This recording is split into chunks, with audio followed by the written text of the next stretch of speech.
What would life be like if you were the leader you know you're capable of becoming? What would your career be like? What would your finances look like?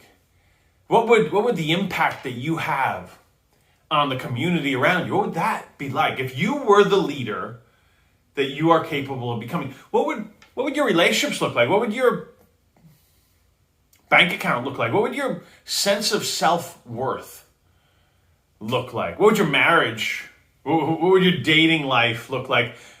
What about your relationship with your kids, with your extended family, with the people maybe in your community? Maybe you're involved in a nonprofit. Maybe you're involved in coaching a sport. What would all of that look like if you were who you're capable of becoming? I mean, you'd get to pick your own salary, wouldn't you? You'd get to, I bet you'd get to have more incredible experiences. You'd create more memories, wouldn't you? Wouldn't you? See, I'm Jonathan Fanning, and I've been talking about and speaking about and writing about one question for almost 20 years now. The question is, who are you becoming? The question is, who are you becoming? And it's unbelievable to me because, see, most of us, we have vacation plans, we have retirement plans, we have plans for everything. We have fitness plans, we have dinner plans, we have weekend plans, we have career plans. But most of us, we don't have a plan for one of life's most important questions. The question, who are you becoming? Right? I mean, you're capable of becoming more courageous and focused, patient. You're capable of becoming a better communicator. You're capable of becoming a better listener. You're capable of becoming more passionate, more focused. You're capable of becoming more humble, a better learner. You're capable of having more energy in your life, more consistent energy in your life. You're capable of being better at energizing the people around you. But there's a gap, isn't there? There's this gap in between who you are and who you're capable of becoming. And I think we all know it. Ben Franklin, I think, is one that said this. He said, hell is when the person you are meets the person you could have become. That's some thought, isn't it? That's some picture. Because all of us, I think we get glimpses, don't we, now and then? We get glimpses of, wow, I could be. Wow, I could be. And we have moments. We have moments of incredible excellence. But sometimes they're fleeting, aren't they? And here's my question, really. Here's my question. Do you have a who are you becoming plan? Do you have a who are you becoming plan? You see, when I sat down to write this book, I had been wrestling with the question of who are you becoming for years already. See, I was in a really, really traumatic car accident. It was one of those wake-up calls. We all get wake-up calls. I'm not the only one who's ever had a wake-up call. It was a wake-up call. 2 tractor trailers played hockey with my car. It was warm day, cold night, black ice, western Pennsylvania on Interstate 80, and all of a sudden the car started sliding. We hit the guardrail, and 2 tractor trailers just obliterate my car. And you see the car afterwards, and you think no one walked away from this. And it was a wake-up call. It was a wake-up call, and I needed a wake-up call. Honestly, if you step back and look at your life, almost like a fast forward, a time lapse of your life, haven't you had moments where you needed a wake-up call? And haven't you gotten some of those wake-up calls? See, we get wake-up calls. The question is, what do we do with them? What do we do with them? And after that accident, I realized that, I didn't realize it right away. Well, hold on. There's one thing I realized right away. Right away, I realized that I wasn't happy. I was successful. I had the world by the tail. My career was going great, but it didn't feel like it was going great. I was a consultant helping some of the biggest companies in history in turnarounds. I was essentially coaching leaders and coaching companies in shifting, in going from where they were to where they could be, in the question of who are you becoming. But it was more, who are you becoming as a company? And I wasn't turning the mirror on myself often enough. So the one thing I was clear about is I wasn't happy. Wasn't that happy. But outside of that, I didn't have clarity in my life. I wasn't becoming a better friend. I was dating my girlfriend who now is my wife, but I wasn't really becoming a better boyfriend. I wasn't becoming a better brother. I wasn't becoming a better contributor to my community. And I realized I was skipping this question of who are you becoming? Of who are you becoming? And I started to spend time with that question, and then I realized I needed a who are you becoming plan. I needed a simple plan that actually worked. I needed something that was effective. I didn't need something complex. And I started to look back at my life, and I had been through one of the best leadership development programs on the planet. I mean, year after year after year, GE's leadership program is ranked in the top few in the world. And I went through that program, and I learned a lot.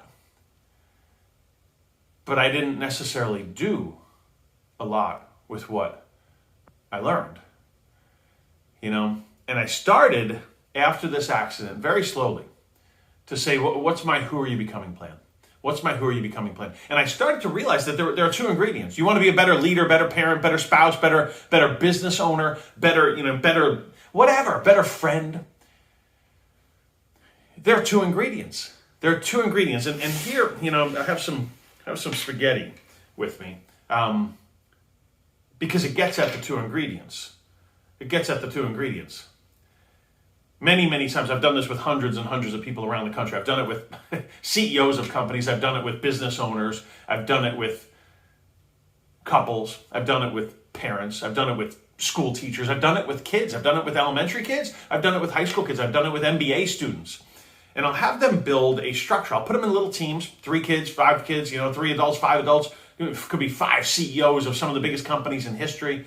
And I give them some ingredients, and one of them is spaghetti, a certain number of pieces of spaghetti. And I have fun with it. Sometimes we do it with exactly the same ingredients for each team. And sometimes we don't. And there's a reason for that. Because in life, do you get the same ingredients as everyone else? Do you start in the same place as everyone else? Maybe you start with everything. Maybe you start with almost nothing. Maybe you look at the people next to you and you say, I wish I had it like they do because, they started with everything. Maybe you look at people near you and you say, I wish I had it the way they do because they started with nothing, but they've got hunger as a result. Sometimes we look at the ingredients we have and the ingredients people around us have, and we ask the wrong question. Better question. Who are you becoming? Better question. What are you doing with what you've been given? So I have these teams, I have them build a structure. And it's a simple structure made out of a few ingredients, but typically one is spaghetti. And they build a tower. And the top of the tower is a marshmallow. One marshmallow. I'm sorry. I don't have a marshmallow in the office today for you, but they built this structure with some spaghetti holding up a marshmallow on the top of the tower. And as they're building it, so often they miscalculate the actual weight of the marshmallow. Marshmallow looks light, right? And they end up making it too flimsy, and then it falls over. And I give them a certain amount of time, and when they're done, you see them start testing it, and it starts falling over, and they realize they need to reinforce one of the legs. Maybe they make it as a tripod. Maybe they make it as a little tripod, and they put these 3 pieces of spaghetti together, and the tower is near the top, or maybe the tripod is longer. And then they realize that this leg needs strengthening, so they add another, a little more strength to that leg. And then they realize this leg needs strengthening, and they add more strength to that leg, and maybe this joint, if it's longer, needs strengthening. And they're constantly looking at these pillars, these legs, if you will, but I'd rather call them pillars that are holding up what they're trying to accomplish, that are holding up that marshmallow. And you see, they realize they've got to become stronger in some area. Their spaghetti marshmallow tower needs to become stronger in some area. And it's a reflection. See, when I do leadership work, I get to speak around the world. And not always do I get the time to do an exercise like this, but when I do, I love pulling out the lessons because life gives us games like that, scenarios like that all the time. But a lot of us, we're not great at getting from. We get through. We do the task. We get through. We got through 2020. You're getting through 2021. You get through. You get through this exercise of building a marshmallow tower. But we're not all as good as we could be, and me included, at getting from.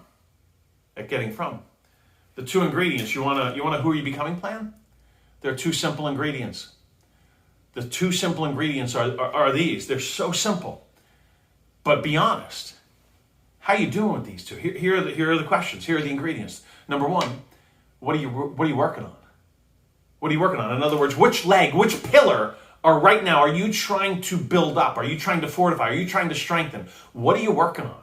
What are you working on? Jack Welch, in the early 1980s, he said, I'm trying to figure out what's a great leader in GE. And he decided a great leader had to have at least two ingredients. Started with these two. They had to have energy. And they had to be good at energizing other people. They're not the same thing, right? You've been around people who they have energy, but they don't necessarily give energy to you. They're going somewhere and you might be watching them hoping they fall off a cliff. Yes? You might be energetically trying to resist what they're doing. So leaders have energy, right? Leg number one for Jack Welch was energy. Oh, let's build that one. Let's fortify. Let's strengthen that one. And leg number two, energize other people. Oh, let's build that one. Let's fortify that one. Question number one in your who are you becoming plan is what are you working on? It's a simple one, isn't it? What are you working on? But wait a second. How you doing with that one? If you and I had to sit down and 1 to 10 score at 10 consistently, world class, let's say you were working on having more energy in your life. How you doing with that one? See, that's question number two. What are you working on? And how you doing? Really? How's it going? Really? In your work on that one. In 1 to 10, most of us, if we're honest, it is not a 10. It is not a 10. No, I'm sorry, not most of us, all of us. All of us. I'd like to have more energy in my life. If that's your one pillar, I'd like to be more courageous. Oh, I'd like to be more creative. Oh, I'd like to be better at unleashing creativity in people around me. You see, because it just like energy and energize, they're not the same thing. You becoming more creative. Very often I've seen this over and over and over and over and over and over again. One person with a lot of creativity and the people around them just waiting for them to bring the creativity. What are you working on? What are you working on? And how's it really going? My challenge for you in this conversation is very simple. Get started. Get started. See, after that car accident, I said, I need to spend time with this question. I need to spend time with this question. And I bet it's true for you too. Do you need to spend time with this question? Who are you becoming? Who are you becoming? Who are you becoming? A year from now, you'll be more what than you are right now. But please, please, please don't wait a year. Please don't. Get started, not tomorrow. Get started today. Pick a pillar. Pick a pillar. It doesn't have to be a big, complicated pillar. You could say to yourself, you know what? I'll have one tough conversation today. That's my pillar. Having tough conversations.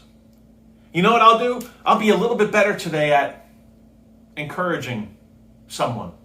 I'll go out of my way. Maybe not face to face, maybe via text message. Maybe you'll send a video. Maybe you'll send a voice message. Maybe you'll send an email. Maybe you'll actually handwrite something encouraging someone in your life. Pick a pillar. What are you working on? And how's it really going? That's my simple challenge for you. Get started. Get started. Get started. Get started. Before you go to sleep tonight, I want you to be able to say, today I was trying to do this. I was trying to get better at it. I was trying to be more. I was trying to be less. I was trying to become a little bit better today at blank. How did it really go?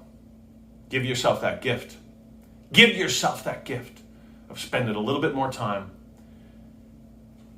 building, but more importantly, starting to actually execute your own who are you becoming plan.